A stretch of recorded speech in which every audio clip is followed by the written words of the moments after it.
السلام علیکم ورحمۃ اللہ وبرکاتہ.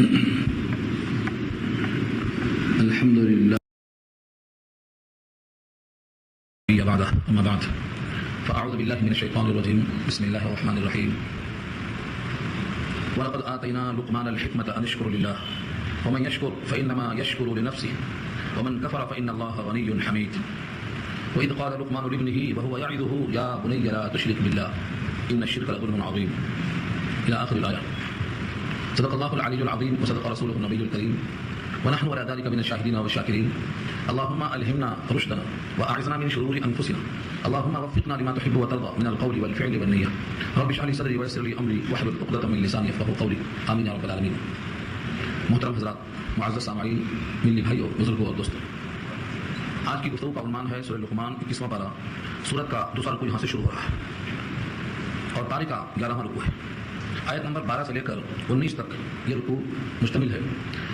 اللہ تعالیٰ نے اس سورت کا نام رکھا ہے سورہ لقمان، اور نام سورت کا کسی مخصوص وجہ سے ہوتا ہے، اور وہ یہ ہے کہ اللہ تعالیٰ نے لقمان حکیم کو حکمت عطا فرمایا اور انہوں نے اپنی حکیمانہ باتوں کو بطور نصیحت کے لوگوں کے سامنے پیش کیا. اللہ نے اس کو ہمیشہ کے لیے قرآن کریم میں درج کر دیا تاکہ لوگ اس نصیحت سے فائدہ اٹھائیں. آج کے رکوع میں لقمان حکیم کی نصیحتیں آپ کے سامنے آئیں گی. وَلَقَدْ آتَيْنَا، اور البتہ تحقیق ہم نے دیا، لقمان الحکمہ، لقمان کو حکمت. ان اشکر للہ، یہ کہ شکر ادا کرو اللہ کا. اس جملے میں ہمیں دو باتیں جاننا ضروری ہیں کہ لقمان جن کو اللہ نے دیا ہے وہ لقمان نبی ہیں یا ولی ہیں، اور دینے کا طریقہ کیا رہا ہے. جمہور امت کا اس میں اتفاق ہے کہ وہ نبی نہیں ہیں بلکہ ولی ہیں، اور وہ حضرت ایوب علیہ السلام کے بھانجے ہیں. اور ایک قول ہے جس کے مطابق خالہ کے بیٹے ہیں. دونوں قول ملتا ہے. یہ بھی ہو سکتا ہے کہ اللہ تعالیٰ نے کسی بھی طریقے سے حضرت ایوب کے ساتھ ان کو رکھا اور ان کی عمر ان کی کافی دراز تھی، اس لیے حضرت داؤد کا زمانہ ان کو ملا. حضرت داؤد کے زمانے تک وہ لوگوں کو علم و حکمت سکھاتے رہے، لیکن جب نبوت کا اظہار کر دیا حضرت داؤد علیہ السلام نے تو انہوں نے اپنے سوال جواب کو بند کر دیا اور کہا نبوت کے اعلان اور اظہار کے بعد اب غیر نبی کے واسطے مناسب نہیں ہے زبان کھولنا. تو طویل عمر ہے. حضرت ایوب سے رشتہ یہ ہے کہ وہ بھانجے ہیں یا خالہ زاد بھائی ہیں یا خالہ کے بیٹے ہیں، جس طرح بھی تعبیر کر سکتے ہیں آپ. یہ نسل کے اعتبار سے حبشی ہیں، کالے رنگ کے ہیں، ہونٹ موٹے ہیں، ناک چپٹی ہے، قد چھوٹا ہے، پاؤں پھٹے ہوئے ہیں، یعنی دنیاوی لحاظ سے حبشیت کا پورا مذہب ہے. لیکن اللہ تعالیٰ نے ان کو اختیار دیا کہ تم کو نبوت چاہیے یا ولایت چاہیے. بعض روایتیں یہ بھی ملتی ہیں کہ انہوں نے فرمایا کہ اگر آپ اپنی مرضی دینا چاہتے ہیں تو میرے سر آنکھوں پہ آپ کا حکم ڈالنا ممکن ہی نہیں، لیکن اگر اختیار دیا جائے تو مجھے معذور رکھیں کیونکہ ذمہ داری بہت زیادہ ہے. ایسا بندہ جو ظاہری حیات کے اعتبار سے حبشیت کا مظہر ہے اور ولایت کے اعتبار سے اللہ نے اس سے خود پوچھا تیری رضا کیا ہے. تو دنیاوی چیز، دنیاوی حیثیت اللہ کی نگاہ میں کوئی چیز نہیں ہے. اب اگر وہ نبی نہیں ہے، ولی ہے، تو دینے کا طریقہ کیا ہے؟ الہام. کیونکہ الہام اور وحی میں فرق بتا چکا ہوں میں. اللہ تعالیٰ کے دل میں کوئی بات ڈال دیتے ہیں تو اس کو دینا فرمایا القا. اور یہ القا کے لیے نبی ہونا ضروری نہیں ہے. شاہ کی مکھی کو القا ہوا، حضرت موسیٰ کی ماں کو القا ہوا، اوحینا الی ام موسیٰ اوحینا واوحی ربک الی النحل. اس طریقے سے اللہ تعالیٰ نے حکمت عطا فرمایا لقمان کو. حکمت کا ترجمہ کیا ہے؟ دانش مندی.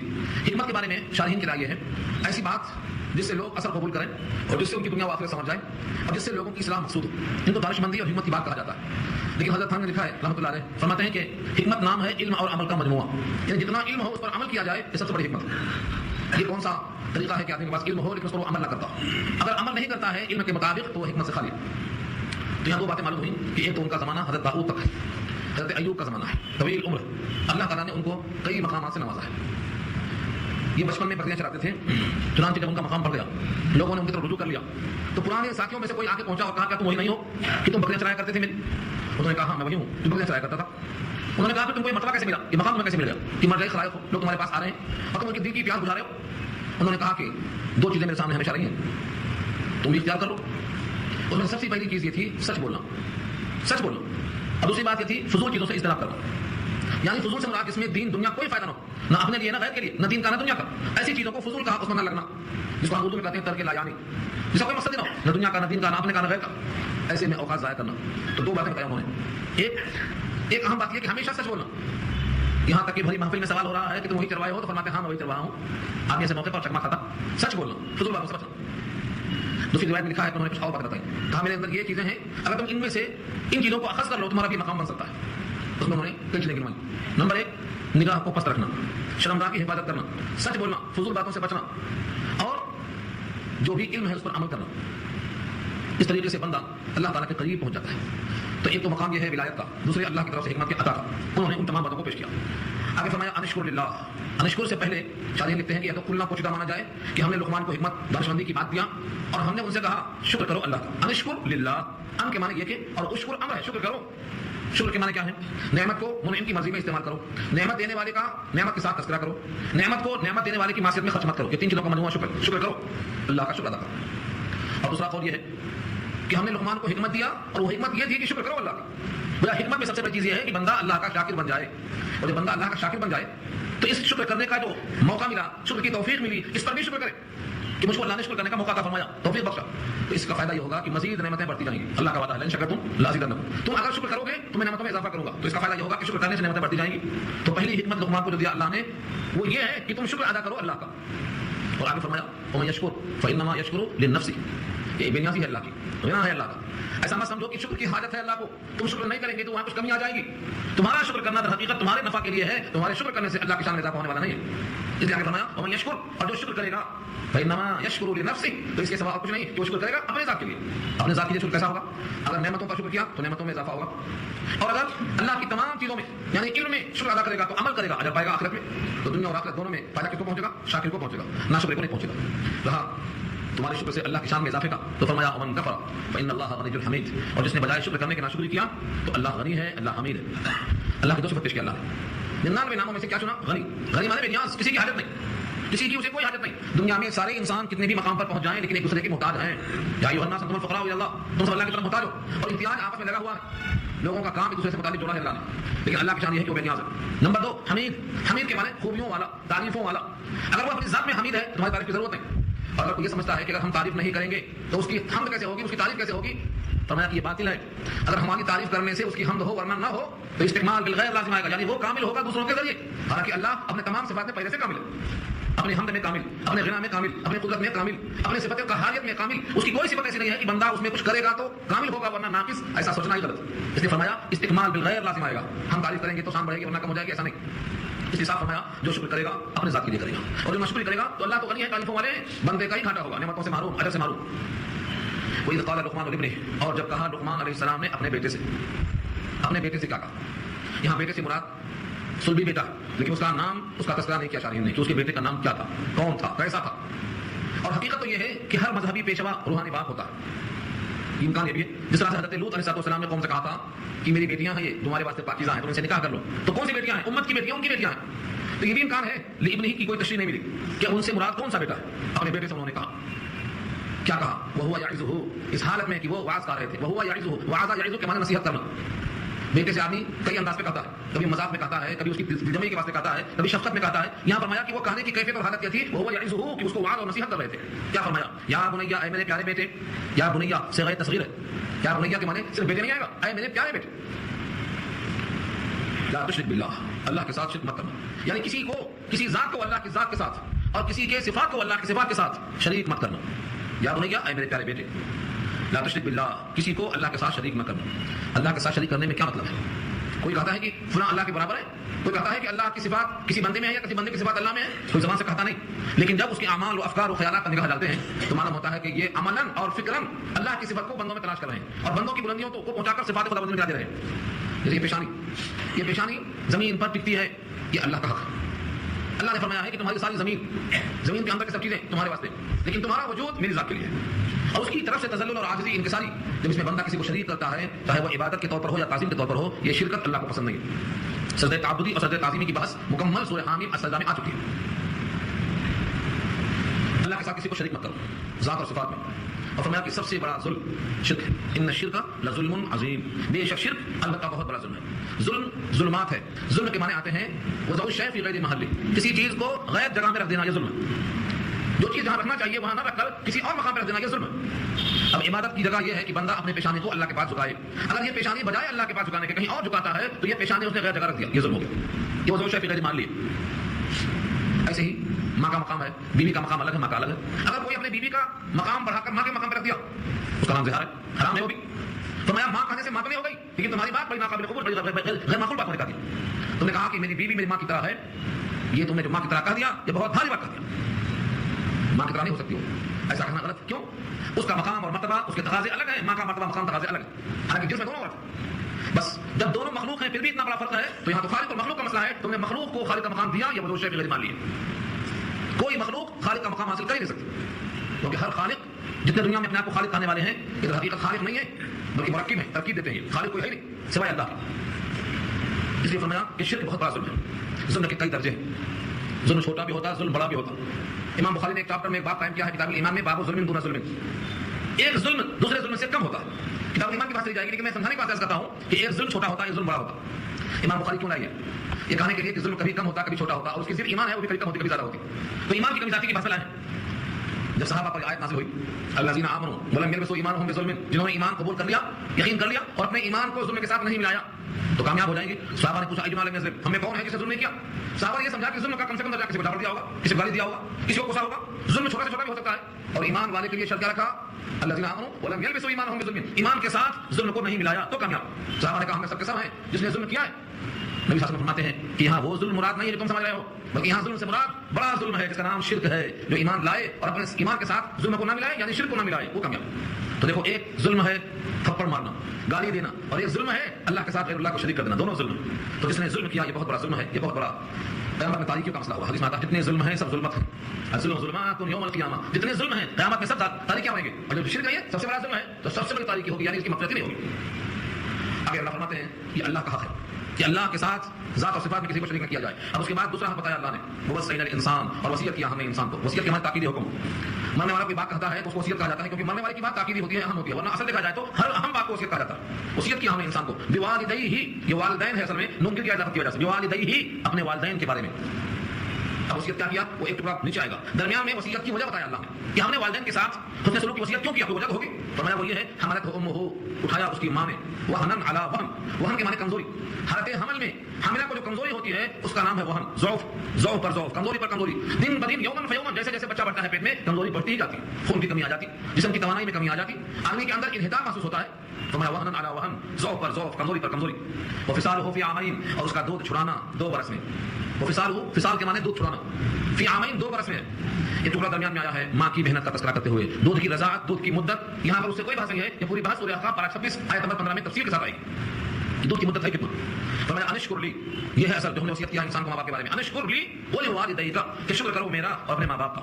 یعنی اللہ نے اپنے ساتھ جوڑ دیا ماں باپ کے ساتھ اس میں سلوک کرنے, شکر ادا کرنا. کیوں؟ اللہ نے وجود بخشا اور ماں باپ نے اس کو پروان چڑھایا. اللہ نے ماں باپ کو ذریعہ بنایا پروان چڑھانے کا, اس لیے فرمایا کہ میرا شکر ادا کرو اور اس کے ساتھ ساتھ اپنے ماں باپ کا. الیہ المصیر, میرے ہی پاس لوٹنا ہے. الیہ المصیر کہا کہ فرمایا میرے ہی پاس لوٹنا ہے, میری ہی طرف لوٹنا. اشارہ یہ ہے میرا شکر اس لیے کرنا ہے کہ میرے پاس لوٹنا ہے. ماں باپ کا اس واسطے کرنا ہے کہ وہ بھی تمہارے ساتھ میرے ہی پاس جمع ہونے والے ہیں اور میں اس کا حساب کروں گا. اب ایک موقع ایسا آتا ہے کبھی کبھی ماں باپ مشرک ہوتے ہیں اور وہ اولاد کو شرک کرنے پہ مجبور کرتے ہیں. کبھی مشرک ہوتے ہیں تو شرک پہ مجبور کرتے ہیں, اور کبھی جاہل و نادان ہوتے ہیں تو بھی شرک والے کام پر مجبور کرتے ہیں. اس کی شکل آپ اس زمانے میں اس طرح دیکھ سکتے ہیں. وہ اعمال جو اعمال شرکیہ کہلاتے ہیں, اگر وہ کرنے کے لیے ماں باپ مجبور کریں تو کیا کیا جائے؟ ادھر تو خدا کا حکم ہے کہ ان کی بات مانا جائے, لیکن اسلام معتدل مذہب ہے, ہر چیز میں اعتدال توازن قائم کرتا ہے. فرمایا کہ تم ان کے کہنے پر شرک نہ کرو. لیکن اب ان کی نافرمانی جب ایک مقام پہ ہو گئی تو یہ بقدر حاجت ہے اس کو وہیں تک رکھو, دوسرے دنیاوی کام میں آگے نہ بڑھو کہ ایک بار جب نہیں کر دیا تو ہر جگہ نہیں شروع کر دو. بلکہ شرک کرنے میں نہیں ہے, اس کے بعد دنیاوی معاملات میں کھانا پینا رہن سہن ان کی ضرورت کی تکمیل میں اگر وہ مشرک ہیں مشرک کی دعوت دیتے ہیں, لیکن ماں باپ ہونے کا جو درجہ اور نسبت ہے تم سے باقی رکھو. فرمایا وَإِن جَاهَدَاكَ, اگر وہ تجھ پر زور ڈالیں, جاہدہ جہاد سے جہاد ہے مراد ہے کوشش کرنا, زور ڈالنا. وَإِن جَاهَدَاكَ عَلَىٰ أَن تُشْرِكَ بِي, اگر تجھ پر وہ زور ڈالیں اس بات پر کہ تو شرک کرے میرے ساتھ, ماں ان چیزوں میں لَيْسَ لَكَ بِهِ علم, کہ نہیں ہے تیرے لیے اس کے ساتھ کوئی علم, اس کا تیرے پاس علم نہیں ہے کہ کرنا یا نہیں کرنا, یا اس پر کیا دلیل ہے, یا عمل کیسا ہے. اگر تیرے پاس کوئی دلیل کوئی علم نہیں ہے, اب وہ زور ڈالتے ہیں اور میرے ساتھ شریک کرنے کی دعوت دیتے ہیں, فَلَا تُطِعْهُمَا, تو ان دونوں کی تم اطاعت مت کرنا. جب ان دونوں کی اطاعت نہ کرنا یہ حکم آ گیا تو ایک مرتبہ انسان اطاعت سے نکل جاتا ہے تو اس کی جرأت بڑھ جاتی ہے, اب ہر جگہ اطاعت سے گریز کرنا. فرمایا نہیں, وَصَاحِبْهُمَا فِي الدُّنْيَا مَعْرُوفًا, دنیا میں معروف کے مطابق ان دونوں کے ساتھ اچھی طرح سے بسر کرنا ہے. صاحب صحبت دینا, ساتھ رہنا. صاحبهما کے معنی ان دونوں کے ساتھ میں خوبی سے بسر کرنا ہے دنیا میں دستور کے مطابق. وَاتَّبِعْ سَبِيلَ مَنْ أَنَابَ إِلَيَّ, اور راستے پر چلو اس شخص کے راستے پر چلو جو ہماری طرف متوجہ ہوا, ہماری طرف متوجہ ہوا. اس سے مراد کون ہے؟ ہر نبی اللہ کی طرف متوجہ ہیں, خصوصاً جن نبیوں کے ساتھ انام اور رجوع ہے. ابراہیم علیہ السلام ہے, حضرت ایوب ہے. فرمایا کہ انبیاء کرام ہماری طرف متوجہ ہیں, تم ان کی طرف چلو, ان کے راستے پر چلو. دستور کے مطابق چلنے کا مطلب یہ ہے کہ جو ہماری طرف متوجہ ہیں ان کی جگہ پہ چلو. ثم الی مرجعکم, پھر میری ہی طرف تمہارا مرجع ہے, میری ہی طرف تم کو لوٹنا ہے. فانبئکم, میں تم کو بتلا دوں گا بما کنتم تعملون, تم جو کچھ کیا کرتے تھے, تم جو دنیا میں کرتے تھے ان تمام کو میں تمہارے سامنے لا کے رکھ دوں گا. انسان یہاں سوچ سکتا ہے کہ کائنات میں اتنے انسان ہیں، کیا کیا کرتے ہیں، ان سارے انسانوں کے سارے اعمال جو کچھ وہ کرتے ہیں سب پیش کر دیں گے، اس کی واسطے بہت کافی علم چاہیے، علم محیط چاہیے۔ اللہ نے اس شبہ کو یہاں دور کر دیا اور فرمایا یا بنیا، اے میرے پیارے بیٹے، انہا بے شک شان یہ ہے، ان تکو مثقال حبۃ من خردل، اگر ہو دانے کے برابر، دانا بھی کون سا، خردل، خردل کہتے ہیں سرسوں، رائی کا دانا، اگر رائی کے دانے کے وزن کے برابر ہو، اور وہ کہاں ہو، فتکن فی صخرہ، ہوئے صخرہ میں، صخرہ کہتے ہیں پتھر کی چٹان جس میں جانے کا آنے کا کوئی راستہ نہیں، معلومات کا کوئی راستہ ہی نہیں، خبر دینے کا کوئی طریقہ نہیں، اور فی السماوات، آسمانوں میں ہو، او فی الارض، یا زمین میں ہو، یاتی بھی اللہ، اس کو اللہ لائیں گے۔ انسان کے لیے یہی چیزیں ہیں جن سے انسان کیا بے بس ہونا دکھائی دیتا ہے۔ دیکھیے چیز چھوٹی ہو نظر نہ آئے، اتنی چھوٹی ہو، حقیر ہو، کمتر ہو کہ نظر نہ آئے، وہ رائی کا دانا پیش کیا کمتر ہونے میں، حقیر چھوٹا ہونے میں، اور کوئی حجاب حائل ہو کہ وہ نظر نہ آئے، اوجھل ہو جائے، تو فرمایا پتھر کی چٹان میں نظر آنے کا سوال نہیں، یا پھر مکان بہت دور ہو، فرمایا ساتوں آسمان میں، مکان بعید ہے، یا پھر اتنا اندھیرا ہو ظلمت ہو، فرمایا او فی الارض، زمینوں کی ظلمت میں ہو جو نظر نہ آئے۔ ان تمام جگہوں میں یعنی چھوٹا ہو نظر نہ آئے، یا چٹان میں ہو، مقامات ہو، حائل ہو، یا بہت زیادہ دور ہو، یا بہت زیادہ تاریکی ہو، کسی سبب سے بھی اللہ اس کو لائیں گے تمہارے سامنے، یہ اللہ کا وعدہ، یاتی بھی اللہ، چھوٹا عمل یا بڑا عمل اللہ پیش کرے۔ اس سے صاف بات معلوم ہو گئی کہ ہمارا کوئی عمل ہم کتنا ہی چھوٹا کریں، کسی بھی مقام پہ کریں، اللہ کے علم سے وہ چیز باہر نہیں ہے، اللہ اس کو حاضر کرے گی۔ اگر یہ بندے کو یقین ہو گیا تو پھر اپنے ماں باپ کے ساتھ حسن سلوک کرنے میں، اللہ کے ساتھ کسی کو شریک نہ کرنے میں انسان پختہ ہو جائے گا، مضبوط ہو جائے گا۔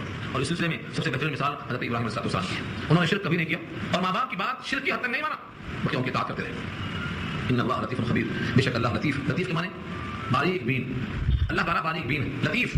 اصل میں عربی میں جو لفظ لطیف ہے، اردو میں ہم اس کو لطافت کہتے ہیں، وہ لطافت کی مقدار کو سمجھنا مشکل ہے۔ ایک شاعر نے سمجھانے کی کوشش کی، وہ شاعر کہتا ہے لطیف ہو نہیں سکتی جو شے ہے بے پردہ، سبب یہ ہے کہ نگاہوں کی مار پڑتی ہے، تو نگاہوں کی مار اس نے محسوس کرایا، اور کہا ایک عورت جو نگاہوں سے مار مار کے شکستہ ہو چکی ہے اور ایک عورت جس کے لوگوں کی نگاہ نہیں پڑی ہے، دونوں میں بڑا فرق ہے، ایک لطیف ہے ایک غیر لطیف ہے، یہ فرق بتایا۔